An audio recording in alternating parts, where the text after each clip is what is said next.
The night of August 24th, 410. The Salarian Gate on the northeastern wall of Rome. Somewhere in the dark, the gate swings open. Thrown open, the stories say, from the inside. And through it pours an army of Visigoths under a king named Alaric.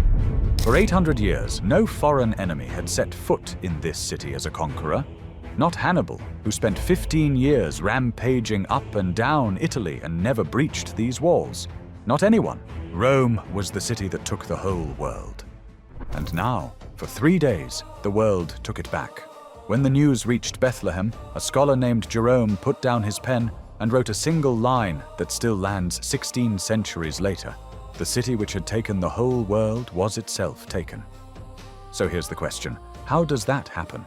How does the most powerful empire the ancient world ever produced end up with barbarians inside its walls? A German professor named Alexander Demand once tried to count every answer anyone had ever given, every theory from every era for why Rome fell. He found 210 of them: moral decay, lead poisoning, Christianity, barbarian invasion, 210 explanations. And his conclusion was that most of them said more about the theorist than about Rome. Every generation looked at the ruins and saw its own anxieties staring back. But 21st century science has started cutting through the noise. Ice cores drilled from Greenland glaciers, tree rings from the Alps, ancient DNA pulled from plague pit skeletons. And the real story turns out to be stranger and more interconnected than any single theory, because Rome didn't die of one wound. It bled out over 300 years. And the story starts somewhere you'd never expect. It starts with the weather. Picture the empire at its height, around the year 100. 1 million people living in the city of Rome alone, a number no European city would reach again for almost 2,000 years.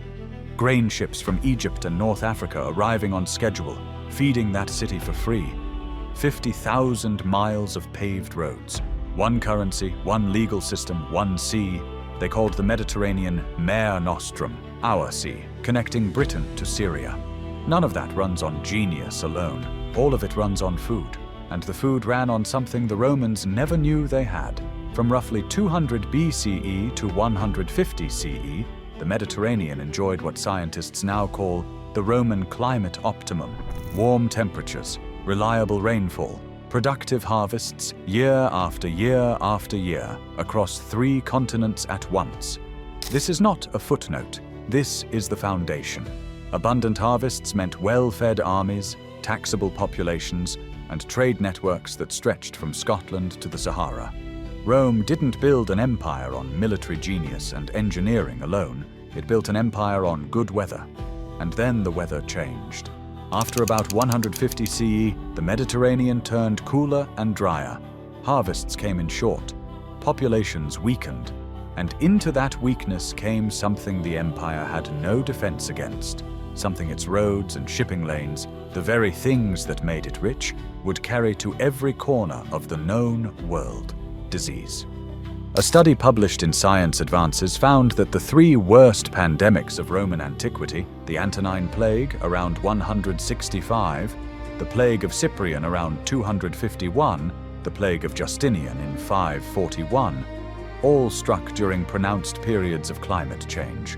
Cold, dry conditions stressed the society, and into that vulnerability, disease swept like fire down the empire's own highways. The Antonine Plague was almost certainly smallpox, making its global debut on a population with no immunity whatsoever. Soldiers returning from a campaign in the east carried it home to every province. It ravaged the empire for 15 years, right through the reign of Marcus Aurelius, the philosopher-emperor, the author of the Meditations, arguably the best man ever to hold the job. He spent his final years not philosophizing, but holding the northern frontier together against Germanic tribes, while his empire sickened behind him. And when Marcus Aurelius died in 180, something ended that never quite came back. The Pax Romana, 2 centuries of Roman peace, was over. The empire would never be that stable again. Now Rome was resilient. It had survived civil wars, mad emperors, and burned capitals before. What it could not survive was crises that compounded, each one weakening the systems meant to absorb the next. Watch what happened to the money. The denarius, Rome's standard silver coin, originally contained about 95% silver. By 117, it was down to 85, under Caracalla 50, and by 265, the denarius contained half of 1% silver, half a percent. Here's why it happened. The army was the empire's biggest expense, and every new emperor needed the army's loyalty, and loyalty meant pay raises. When the treasury ran dry, the mints just added more copper and kept stamping coins. The Roman government was printing money the ancient way, and the result was exactly what you'd guess. Prices skyrocketed 1,000%. Soldiers demanded payment in kind, food, land, anything but coins. Trade networks that had run for centuries broke down. Because why would you accept payment in money that was barely worth the metal it was stamped on? And the economic collapse fed straight into political catastrophe. Between 235 and 284, 50 years, Rome burned through more than 20 emperors.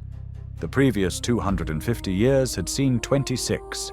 Most of these men seized power by military revolt and died by assassination, some within months. One, Valerian, was captured alive by the Persians. The sources claimed the Persian king used him as a footstool to mount his horse. Whether that detail is true or enemy propaganda, the humiliation was real. A Roman emperor died in foreign captivity, and Rome could do nothing about it.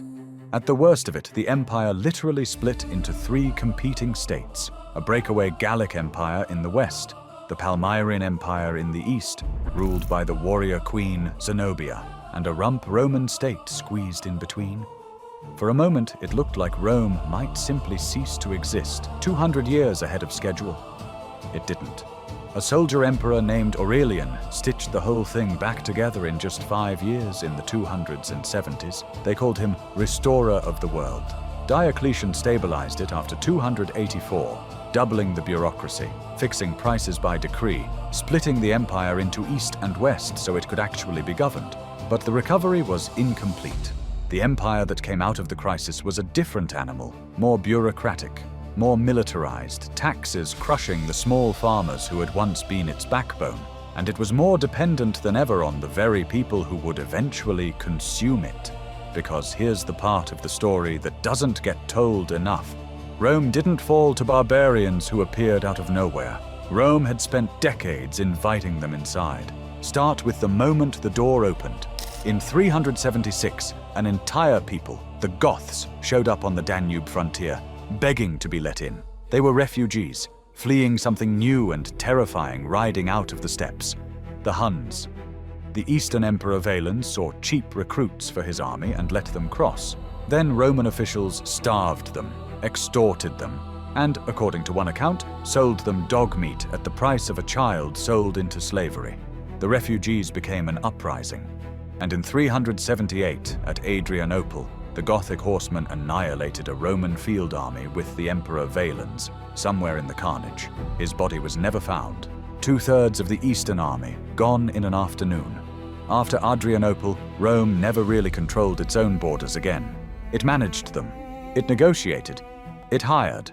The Roman army, once citizen soldiers loyal to the Republic and then the Emperor, became an army of barbarian mercenaries fighting under their own chiefs. Germanic warriors filled the ranks. Germanic generals commanded the legions, and one man stood at the top of all of it. His name was Stilicho, and he was half Vandal by blood. For 13 years, this son of a barbarian effectively ran the Western Roman Empire, guardian of a child emperor, fighting off invasion after invasion, including Alaric and his Visigoths, whom he defeated twice. He was brilliant. He was loyal. He was, by any honest measure, the best defender Rome had left. So in 408, Rome executed him, on suspicion of treason. It was one of the worst decisions any Roman government ever made. And it got worse. After Stilicho's death, Roman mobs massacred the families of the empire's own barbarian soldiers. Tens of thousands of those soldiers defected on the spot, straight to Alaric. Rome killed its own shield, then handed the pieces to its enemy. Within 2 years, Alaric was at the Salarian Gate, and we're back at that August night in 410 with the doors swinging open from the inside. But here's the twist. The sack of 410 wasn't the end. Rome wasn't even the capital anymore. The Emperor Honorius was safe behind the marshes of Ravenna. No African taxes meant no army. No African grain meant a hungry, shrinking Rome. That was the wound that never closed. The empire tried, once, to take it back, a massive joint invasion fleet in 468. Gaiseric destroyed it with fire ships, and with it went the West's last treasury and its last real hope. And Gaiseric wasn't finished. In 455, he had already sailed to Rome itself and spent 2 full weeks systematically stripping the city, a far more thorough job than Alaric's 3 days. His men tore the gilt bronze tiles off the roof of the Temple of Jupiter. The modern word vandalism exists because of those 2 weeks, and there's a darkly poetic footnote. Gaiseric came because he was invited by the Empress Licinia Eudoxia herself, furious over her husband's murder and her forced remarriage. Think about that. Rome's enemies no longer needed a reason to attack. Rome was providing them. By the 470s, the Western Emperor controlled almost nothing beyond Italy, and didn't even control that. Real power belonged to barbarian generals who made and unmade emperors like puppets. One of them, Ricimer, went through 4 in 15 years. And the last man, the last boy, to sit on the throne was a teenager whose name reads like history playing a cruel joke. Romulus, the name of Rome's legendary founder. Augustulus, Little Augustus, a mocking diminutive of its first emperor.